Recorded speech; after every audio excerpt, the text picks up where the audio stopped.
For years, Brianna Lewis, 31, perfected the art of appearing fine. The smiles, the polite answers, the charming posts, they were all part of a carefully constructed illusion. Until her father asked a simple question. "He treats you well, right?" And everything shifted. In a room full of laughter, music, and cake, Brianna made a choice, a silent gesture, one that would unravel a truth no one was ready to see, and that some had chosen to ignore. What happened after that moment didn't just expose secrets. It cracked open a life that had been quietly crumbling and revealed a woman more resilient than anyone realized. The truth came to light, but justice? That part is only beginning. Want to know what happens when silence breaks? Subscribe and follow Brianna's unfolding journey, because some wounds hide power, and this story is far from over. Chapter 1. The Perfect Picture.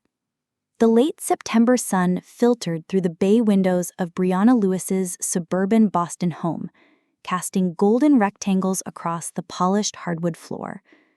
At 31, she had mastered the art of preparation, of making everything appear flawless. Today was no exception. Her birthday celebration would be perfect, just like the life she presented to the world. Brianna adjusted the fresh peonies in their crystal vase, her manicured fingers trembling slightly as they brushed against the delicate petals. The bruise on her wrist, now yellowing at the edges, peeked out from beneath her silk blouse. With practiced precision, she tugged the sleeve down and secured it with a discreet tug. 7 minutes, she whispered to herself, glancing at the ornate wall clock, a wedding gift from her in-laws. 7 minutes until her parents would arrive. 15 until her closest friends. 20 until Richard returned from his emergency meeting. Richard, her husband of 4 years, successful investment banker, charming at dinner parties, terrifying behind closed doors. The doorbell chimed, pulling Brianna from her thoughts. She inhaled deeply, squared her shoulders, and plastered on the smile she'd rehearsed in the bathroom mirror countless times. The smile that said everything was fine, the smile that lied. "Happy birthday, sweetheart." Her mother, Catherine, burst through the door in a cloud of expensive perfume and maternal affection. At 62, she remained elegantly poised, her silver-streaked hair swept into a classic updo. She embraced Brianna with the gentle enthusiasm that had characterized their relationship since childhood. "Thanks, Mom." Brianna's voice was steady, trained to betray nothing. Behind Catherine stood William Lewis, Brianna's father, a retired judge whose penetrating gaze had intimidated countless witnesses in his courtroom. Now 65, his once commanding presence had softened, but the observant eyes remained sharp as ever. "There's my girl," he said, wrapping Brianna in a bear hug that made her wince internally, as his arm pressed against a hidden bruise on her back. If he noticed her slight stiffening, he gave no indication. "The place looks beautiful," Catherine commented, sweeping through the living room with appreciative glances at Brianna's meticulous decorating. "You always had an eye for detail." "Richard helping with the party prep?" William asked casually, setting down a carefully wrapped gift on the side table. "He had a client emergency," Brianna replied automatically. "He'll be here soon." Something flickered across her father's face, so brief Brianna almost missed it. Doubt? Concern? Before she could analyze it, the doorbell rang again. Within half an hour, the house filled with the comfortable chatter of Brianna's closest friends. Sarah, her college roommate, now a pediatrician with an infectious laugh. Marcus and his husband David, neighbors who had welcomed Brianna with homemade bread when she and Richard first moved in. Zoe, her cousin, who had flown in from Chicago specifically for the occasion. Each interaction was a performance. Each laugh, a carefully modulated note in the symphony of normalcy Brianna conducted. She moved through her guests with practiced grace, refilling wine glasses, accepting birthday wishes, deflecting questions about her career sabbatical with rehearsed responses about finding new direction. No one needed to know she'd quit her job as a graphic designer because Richard thought her male colleagues were too friendly. No one needed to know about the scene he'd made at her office holiday party or how he'd systematically isolated her from her professional network. The front door opened again. Richard Harrington entered, his 6-foot frame commanding attention immediately. Handsome in a conventional way, with styled brown hair and the confident posture of someone accustomed to being the most important person in any room. "Sorry I'm late, everyone," he announced, his voice carrying that particular timbre that drew people in. The Thompson account wouldn't wait. He crossed to Brianna, placing a perfectly appropriate kiss on her cheek. "Happy birthday, darling." His hand rested on the small of her back, fingers pressing slightly more than necessary. A reminder, a warning.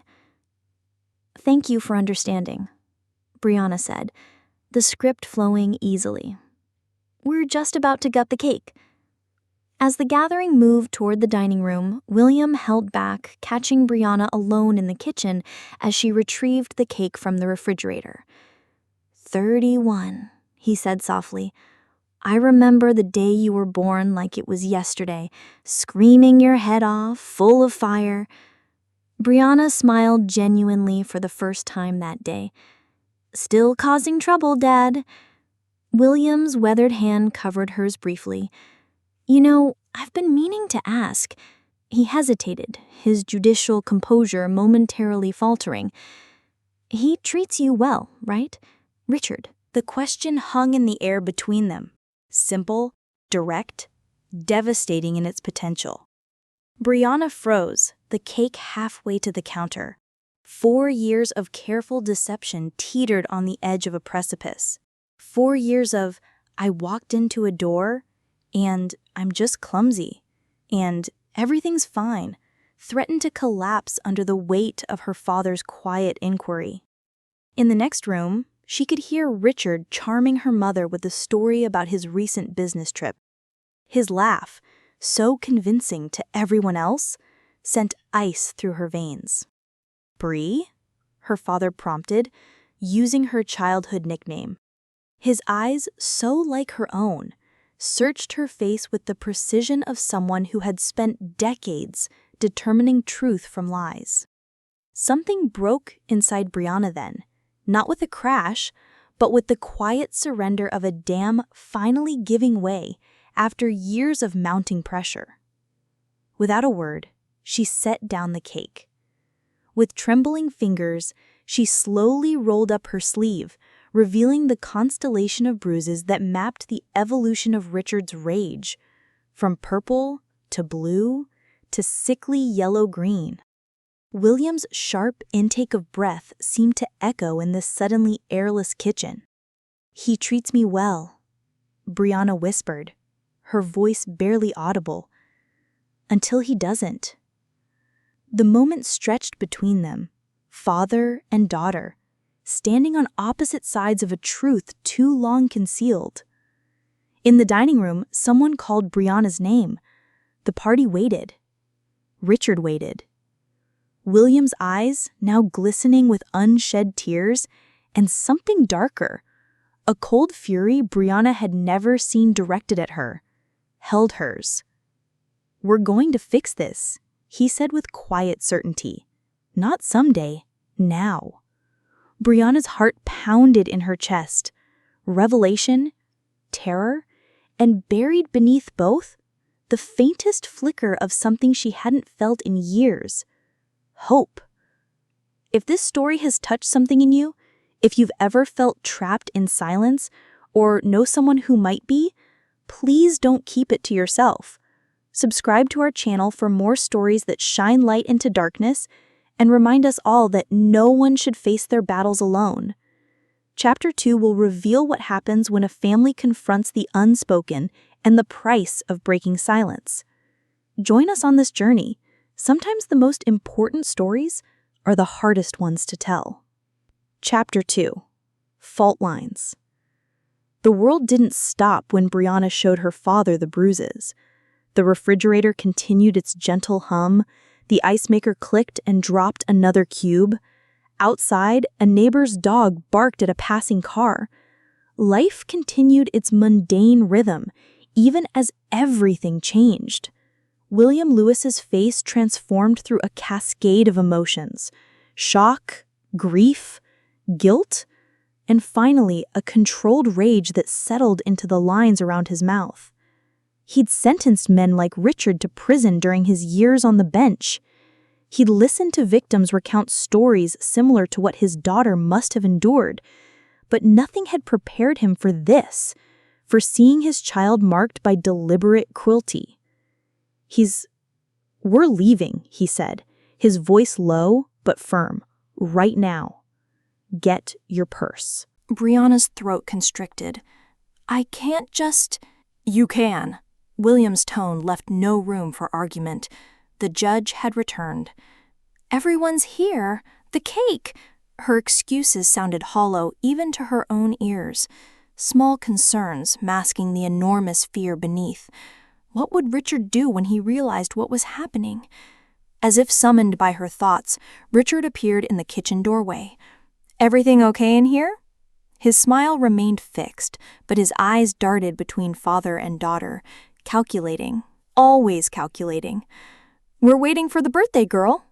William turned slowly, positioning himself subtly between Richard and Brianna.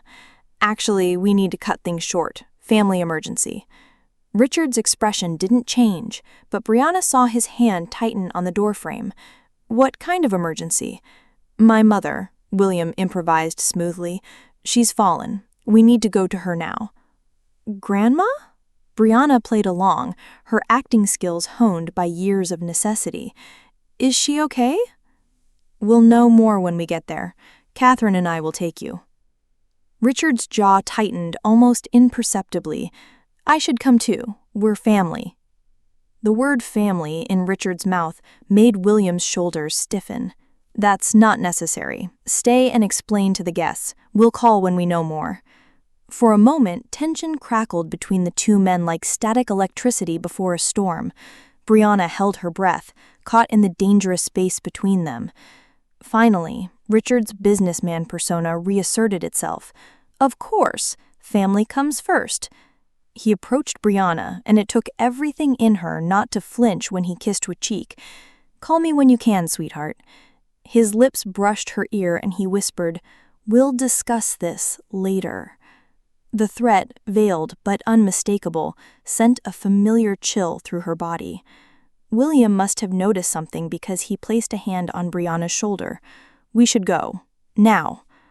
What followed was a blur of hurried explanations to her mother, quick goodbyes to confused guests, and Richard's eyes following her every move from across the room, his expression pleasant, concerned even to everyone else, a mask Brianna knew too well.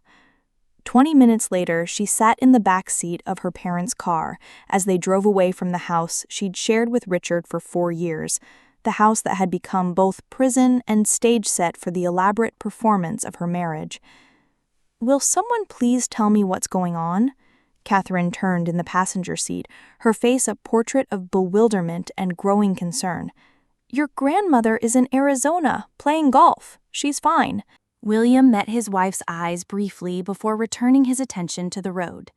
"Brianna has something to tell you." The words stuck in Brianna's throat. How do you tell your mother that the man she'd welcomed into the family, the man whose charm had fooled everyone, had been systematically destroying her daughter for years? How do you admit that your life has been an elaborate lie? "Richard hurts me," she finally said, the confession surprisingly plain after years of concealment.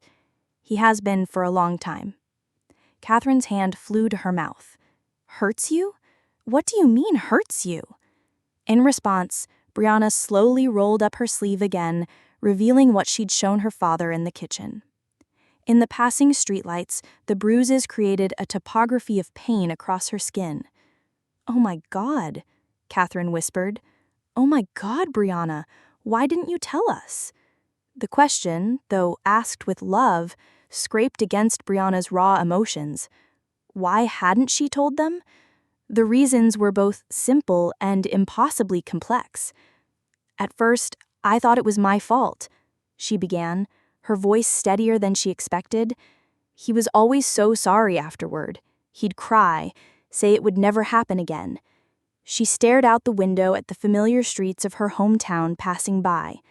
Then, when it did happen again, I was ashamed. How could I admit I'd stayed, that I kept believing him? She swallowed hard. And then it just became normal. I got good at hiding it, at explaining it away, at believing tomorrow would be different. The car filled with a heavy silence as her parents absorbed the magnitude of what they were hearing. "We're going to the police," William said finally, turning onto the main road that led to the station where he'd known the chief for 20 years. Panic flared in Brianna's chest. "No, no police, not yet." "Brianna, he assaulted you. Repeatedly," her father said, his knuckles white on the steering wheel. "I know that," she replied, a flash of anger giving her voice unexpected strength. "I lived it. But if we go to the police now, Richard will know immediately where I've gone and what I've done. He has friends there, clients he manages money for. I need time to figure this out." Catherine reached back between the seats and took her daughter's hand. "Where do you want to go then?" The question momentarily stunned Brianna. When was the last time someone had asked what she wanted, what she needed? "Sarah's," she decided, thinking of her college roommate who'd been at the party. "I can stay with her tonight. She lives alone and Richard doesn't have her address." William nodded reluctantly, changing direction. "One night, then we make a plan. A real plan." As they drove towards Sarah's apartment, Brianna's phone began to ring. Richard's face flashed on the screen. Then again, and again. Text messages followed in rapid succession. "Where are you? Your grandmother better actually be hurt. Answer your phone, Brianna. Don't make this worse than it already is." Each message escalated in tone, the facade of concern giving way to the controlling anger she knew lay beneath. "Turn it off," William advised, watching her in the rearview mirror.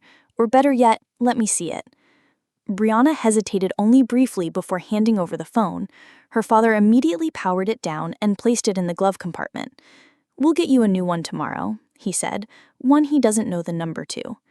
The simple act of surrendering the phone, Richard's primary means of monitoring her whereabouts, felt strangely liberating, a small act of defiance that somehow made the larger rebellion possible. When they pulled up outside Sarah's apartment building, Brianna felt something unexpected. Not just fear, not just uncertainty, but the faint stirrings of possibility, of a future unwritten by Richard's controlling hand. "I'll come up with you," Catherine said, gathering her purse. "No," Brianna replied, surprising herself with her firmness. "I need to do this myself. I need to talk to Sarah alone." Her parents exchanged concerned glances but didn't argue. "We'll wait until you're safely inside. Call from Sarah's phone when you're settled. And Brianna," his voice softened, "I'm proud of you. What you did today, showing me the truth, that took courage."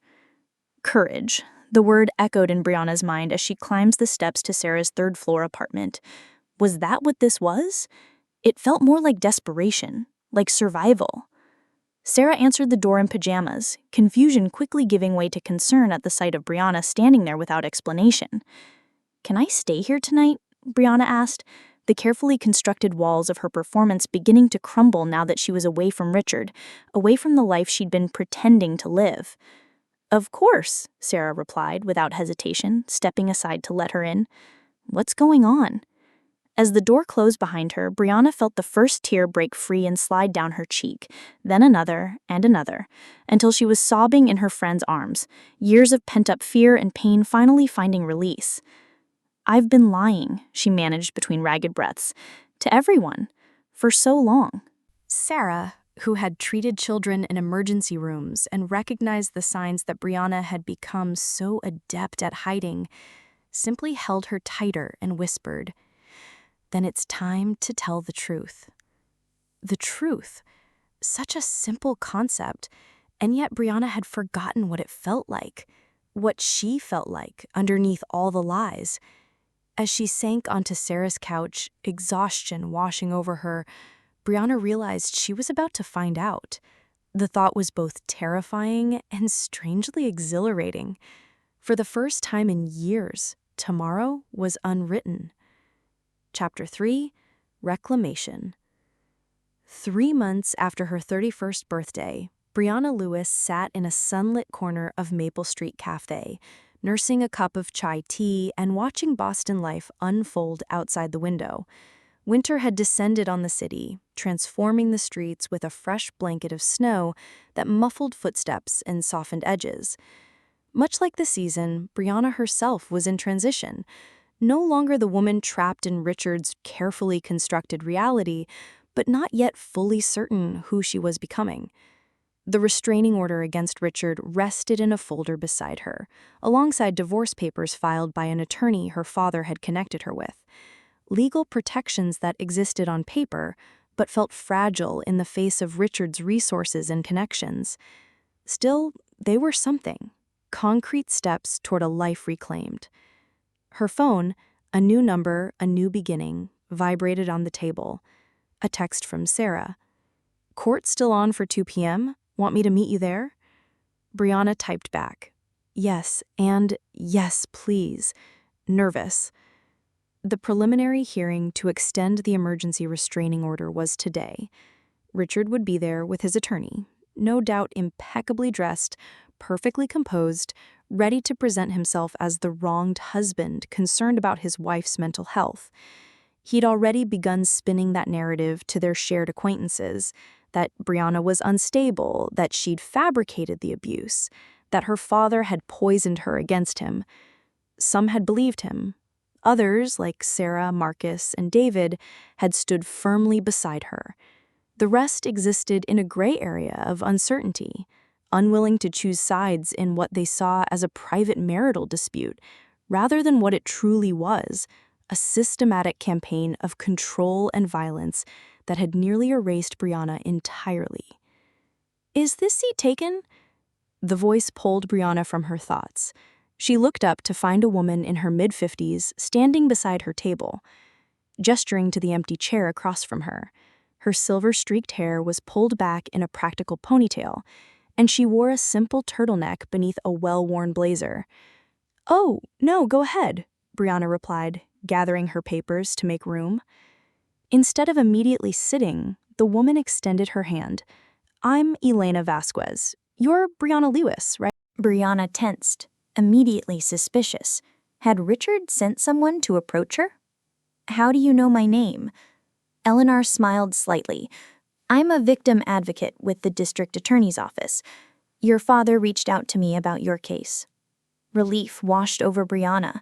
Of course her father would have connections in the DA's office after his years on the bench.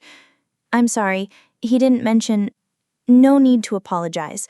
I asked him not to tell you I might stop by. Sometimes these conversations are easier when they're not scheduled." Eleanor sat down, her movements efficient but unhurried. "Your hearing is today." Brianna nodded. "At 2. May I ask how you're feeling about it?" The question was simple but loaded. How was she feeling? Terrified, determined, exhausted, hopeful. Sometimes all at once, cycling through emotions so quickly it left her dizzy. I'm standing at the edge of a cliff, and I don't know if I'm about to fall or fly." Eleanor's eyes, warm brown and remarkably kind, held Brianna's. "That's actually a perfect description of where you are right now, on the edge between your old life and whatever comes next." Something about the woman's straightforward understanding loosened the knot of anxiety in Brianna's chest. "Does it get easier after the hearing?" "Not immediately," Eleanor replied, her honesty refreshing after months of careful reassurances from well-meaning family and friends. "The legal process is just that, a process. It takes time. But what does get easier is remembering who you are separate from him, reclaiming the pieces of yourself that got lost." Lost. Yes, that was the word. Somewhere between meeting Richard at a gallery opening 6 years ago and this snowy afternoon, Brianna had lost substantial parts of herself. Her career ambitions, her artistic expression, her easy laughter, even the way she once moved through the world with confident steps. "I'm not sure I know who that is anymore," Brianna admitted, tracing the rim of her mug with one finger. "The person I was before him." You don't have to be that person again. That's actually not the goal. The goal is to become someone new, someone who carries forward the best parts of who you were, plus the strength you've gained from surviving. Surviving. The word struck Brianna with unexpected force. She had survived, was still surviving, and maybe that was something to be proud of rather than ashamed of. "I brought you something," Eleanor continued, reaching into her bag and pulling out a business card and what appeared to be a brochure. "My contact information, of course, but also information about a support group that meets at the community center on Thursdays. Women with similar experiences. No pressure to attend, but sometimes it helps to know you're not alone in this." Brianna accepted both items, tucking them carefully into her folder. "Thank you. One more thing," Elena said, her expression growing more serious. "Your father mentioned that Richard has been trying to contact you through mutual friends, despite the restraining order." Brianna's stomach tightened. "Yes, nothing direct, just messages passed along. That he misses me, that he's getting help, that we could work things out if I'd just talk to him." Elena nodded, unsurprised. Classic tactics. He's testing boundaries, looking for ways around the legal protections in place. She leaned forward slightly. "Brianna, I need you to remember something today when you see him in court. The most dangerous time for someone in your situation is when they're leaving, when the abuser realizes they're losing control." The warning hung between them, unvarnished and necessary. "I've been staying with my parents. Dad's installed new security. Mom barely lets me out of her sight." "Good, that's good. But also remember that emotional safety is just as important as physical safety. Richard will try to make eye contact in court. He'll try to use expressions, gestures, anything to reestablish that connection, to make you doubt yourself." Brianna thought about Richard's ability to communicate volumes with just a look, his talent for conveying displeasure with the slightest narrowing of his eyes, for promising consequences with nothing more than a tightened jaw. Those silent signals had governed her behavior for years. "What do I do?" she asked. "Focus on the judge, on your attorney, on the wall behind him if necessary," Elena advised. "Remember that what feels like power, his power over you, is actually his greatest weakness. He needs your fear to feel strong. Every moment you refuse to give it to him makes you stronger and him weaker." Brianna considered this perspective, so different from how she'd viewed their relationship. Had Richard's controlling behavior been strength, as she'd always perceived it? Or was it, as Elena suggested, a profound weakness, a desperate attempt to create an illusion of power? "I should get going," Elena said, checking her watch. "But I want you to know something. I've been doing this work for 27 years. I've sat with hundreds of women at tables just like this one." Her gaze was steady, assured. "The fact that you're here, that you showed your father those bruises, that you left, that you filed for protection, tells me everything I need to know about your chances. You've already done the hardest part." As Elena stood to leave, Brianna found herself asking one final question. What happens after? If I get the permanent restraining order, if the divorce goes through, what then? Elena smiled, a genuine expression that reached her eyes. "Then, Brianna Lewis, you get to write your own story, day by day, page by page." She gestured toward the window, to the city beyond. "It won't be perfect, it won't be without challenges, but it will be yours, and that's everything." After Elena left, Brianna remained at the table, her tea growing cold as she contemplated those words. Her own story, her own life. Concepts that had seemed impossible just 3 months ago now stood before her as distant but discernible possibilities. Her phone vibrated again, a message from her mother. "Your father and I are heading to the courthouse now. We'll see you there. Remember what your father always says.